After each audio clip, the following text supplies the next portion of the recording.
Yeah, I don't necessarily think they've defended us any different. It's just, offense is harder for us when EJ's not out there. Obviously, our leading scorer, a guy that can do a lot. What we're missing is his ability to drive the basketball. He's one of our best drivers. Can get downhill, make plays for himself, make plays for other. Obviously, he's got better size than some of our other guards, which impacts our game defensively as well. We're hoping to get EJ back soon. He's getting healthier and healthier. And again, he's a guy that's obviously very important to our team. When do you think you expect him back? Yeah, he did more today than he's done in the last several weeks. We're hoping to have him out there tomorrow. We'll see how he feels tomorrow morning. Big homestand coming up, 3-4 against league opponents. So with Penn State Shenango kind of out of the mix, I mean, the importance of these three because they're all below you. Yeah, critical homestand. Going to be nice to be home for a couple weeks. We've got Robert Morris obviously on Wednesday, and then Wright State and IUND coming in here. All three teams going to present different challenges for us. But where our focus is trying to play well tomorrow night. I thought we had a great practice and prep today in terms of trying to get ready for that, and need to go out and execute and play well tomorrow. Have a chance to win the game. Obviously it's been a while since the two teams have seen them. Obviously they've won 10 games, you guys have won 10 games. Have you noticed any differences about who they are and how they play now as opposed to the first meeting?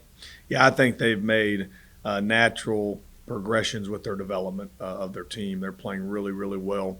7-3 since we played them the last time, coming off a stand and where we just made with the Wisconsin trip where they swept them, won 2 games out there. Great win against Milwaukee on Sunday, a team that's also playing very well. So two things that really stand out in terms of when you watch them play is their toughness defensively, and then the pace that they play with offensively.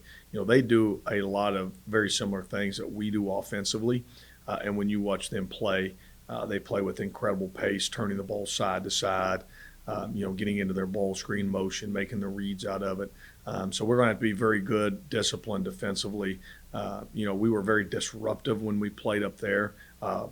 Really wanted to eliminate them from trying to turn the ball over side to side, and did a really good job of that up there. I thought it disrupted their flow. So we've got to do a really good job of that again tomorrow. Going back to the Green Bay game, you guys were down 11 in the second half. What do you feel like ultimately allowed you guys to be able to rally back the way you guys did and take the lead and then finish it out? Yeah, I thought we found some defensive rhythm, which we had struggled to do for most of that game, and give them a lot of credit for that. Green Bay's record is what it is. That's a team that's getting better. That's a team that's extremely difficult to guard because they have 5 guys on the floor at all times that can shoot the 3, that can drive you, and they all pass the ball exceptionally well. And they're an elite cutting team. So it makes it very challenging for you, in terms of scheming and schematically trying to guard them. But I thought our guys showed a ton of fight, ton of grit in that game to get back and give ourselves a chance to win the game at the under 4 media, and then really going and taking it after that with some big time turnovers and really converting in transition. How did the combination of both Nico and Chris? It seems like they really made an effort to kind of attack the paint, some post ups, some drives as well. How did they find that effectiveness and being able to attack the way they did? Yeah, I'll start with Chris. I thought, for us, we felt like that was an advantage for us, him offensively against their 2 forwards, and he did a great job of just taking what the defense gave him. Obviously, made some threes, attacked the rim and scored around the rim, scored in some post-up situations. So that was going to be a cognizant effort for us to try to get him in some isolation situations, get him the ball in space. To try and go attack those guys that we felt we had an advantage on. And then I just thought Nico played with great toughness around the rim, whether that was posting up, getting offensive rebounds. He made the critical play late in the game, down 3, where he gets the offensive rebound and gets the and 1 to tie the game up. So I thought he played with really, really good toughness around the rim. That's something we've been, really trying to talk to him about is, get in there, get your shoulder in people, play through their chest, play through their chin. And he done a really good job of that. And I talked to Nico last week and challenged him before the game that we needed more out of him. He hadn't played; he'd been in a little bit of a slump offensively, and we needed more out of him, especially with EJ out. And I thought he rose to the occasion. You think you guys are 7-3, have 10 games in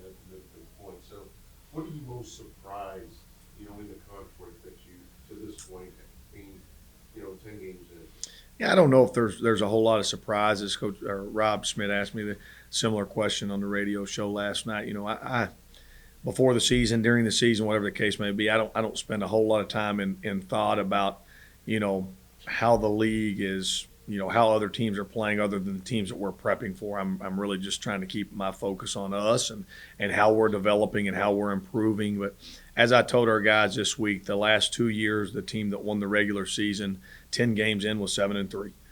You know, that was us 2 years ago. That was Oakland last year at the halfway point. You know, both teams were 7-3, so we're right where we need to be. We're right in the thick of things. Our focus has got to be on continuing to play good basketball, continuing to develop as a team, and that's really what we're trying to emphasize. You know, obviously Ty had a couple of big dunks against Green Bay. He's had several of those kind of highlight reels type dunks throughout the season. Can you just describe like the kind of athleticism that he has and what he's able to do on the floor because of that? Yeah, one of the most athletic players in the country. You know, I thought his play, you know, with about 10 minutes left in the game, where we got the turnover and he got out we got on the 2-on-1 break and he dunked the ball on the kid. I thought that really ignited us and gave us a lot of energy. You know, and he's a special athlete, a guy that can make plays athletically that not a lot of guys in the country can make. And, you know, we need him to continue to play at a high level. He does a lot for us on the defensive end of the floor and the offensive end.